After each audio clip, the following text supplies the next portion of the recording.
Hello beautiful people, welcome back to my YouTube channel. Without further ado, let's get started with the first recipe, which is the viral lasagna soup. So if you know me, you'd know that I'm a soup girl. Like, I have soup every week, so trying this out was an absolute pleasure because it's also a one pot meal. There's no need to be now going into oven, pans, dishes, casserole dishes. No, one pot. So yeah, in a pot, dice up an onion. I used a full onion for this. I know it looks small, but I used a full medium onion and fresh garlic, salt, pepper, and some seasoning. So you can use paprika over here. You can use any spice you got, actually. So yeah, onion powder, garlic powder, put it all in your onions and then add your meat and start cooking down your meat. And it's as simple as that. So I don't like my meat in clumps, obviously, so that's why you see me breaking down the minced meat over here. I'm using beef minced meat. So yeah, use whatever mince you prefer. Some people prefer using veal. Listen, recipes are here to inspire, and I think I've been saying that every week. So I added a bit of some dark soy sauce. If you don't have any dark soy sauce, use Worcestershire sauce. In South Africa, we say Worcester sauce. Use that instead to brown your meat. So as you can see, there's a lot of oil actually in this, and I know I'm making soup, but I am going to reduce some of the oil over here. It's literally just oil. So because we're making soup, what's a soup without vegetables? So I added some onions over here. You can add some baby spinach as well, cauliflower, broccoli. Listen, do whatever you want with your soup. Yeah. And then some tomatoes. I blended up some tomatoes and some honey so that my soup is not sour. Every time I use tomatoes in any recipe, I always add some sort of sweetener to bring out the flavor of the tomato and make sure that the recipe does not go sour. If it's not a salad and you're adding tomatoes, sweeten it. Sometimes you're wondering, why is my food sour? It's because you did not sweeten your tomatoes.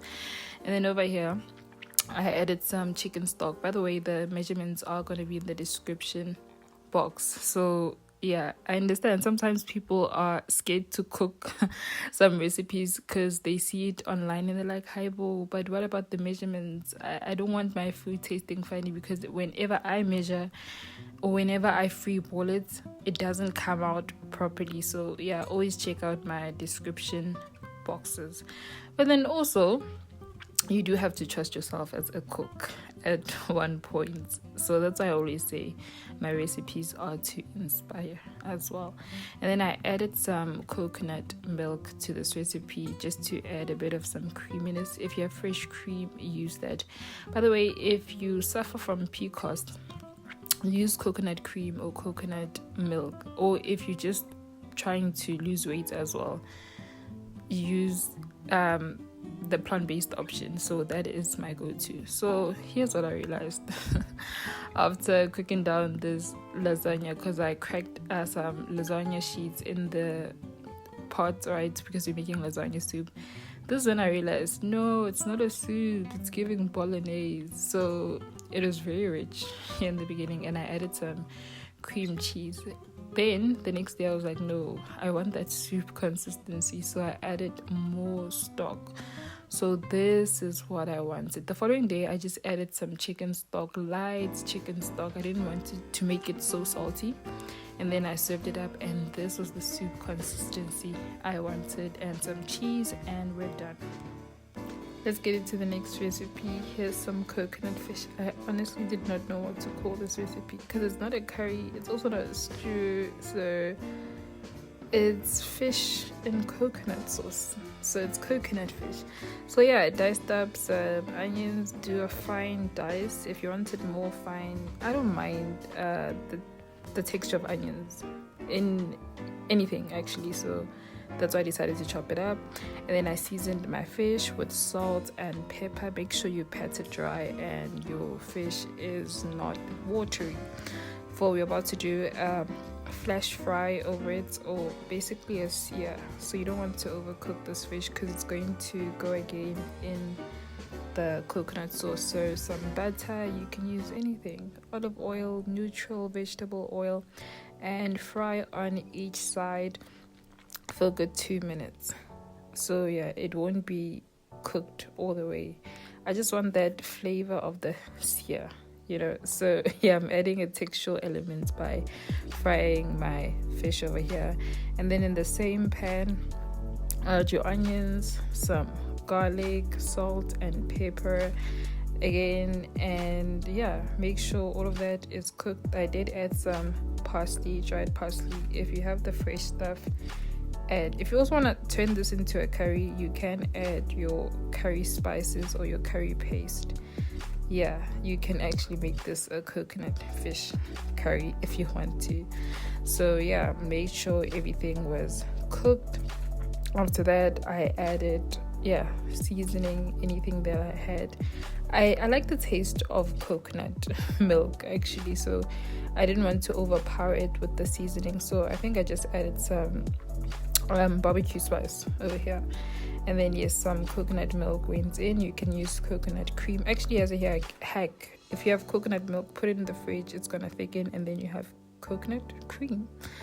So yeah, that's what I did. And for a bit of zing spice, I added a dried chili over here. And yeah, I didn't open it up because if you want more spice, you can cut the slits of the chili and you can get it more spicier, but subtle spice. I don't like extremely hot food. I like to taste the flavors of my food. So I added the fish in for a good 5 minutes and it was done. I served up this fish with some black rice, and that was it. I think this is the easiest recipe, but believe me when I say this tastes good. So any white fish you have, you can use your hake, your angel fish, do that. Next recipe, broccoli and potato soup. Like I said, I just love me some soup. So I had excess broccoli over here that I decided to freeze and use it in the soup. So this was me prepping the broccoli. So in the recipe you're gonna see I'm using frozen broccoli. So yeah, I used some onions, salt, pepper, garlic. And one thing about me, I prefer fresh garlic over the minced garlic. That's just me though. So I had prepped my vegetables before, so I used potatoes over here. So I used 2 medium potatoes, and then I'm also going to use 2 cups of chicken stock. So this is store-bought chicken stock, and it's very light because I don't want it to be very, very salty. So yeah, the more water you add to your stock, it's going to be light and it's going to have less salt. So that's what I did over here. I'm using 2 cups to cook the potatoes thoroughly, and then once cooled, you are going to put it in a blender and blend the soup up, and you are done. See how easy it is? It's really no fuss, no complicated food.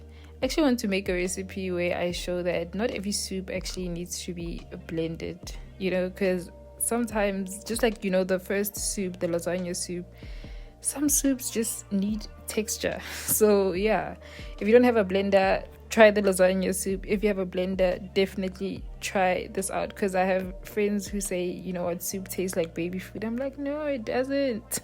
Soup is amazing. It also depends how much you blend it. I don't blend my soups that much. That's that. Thank you for watching. Bye. See you in the next video.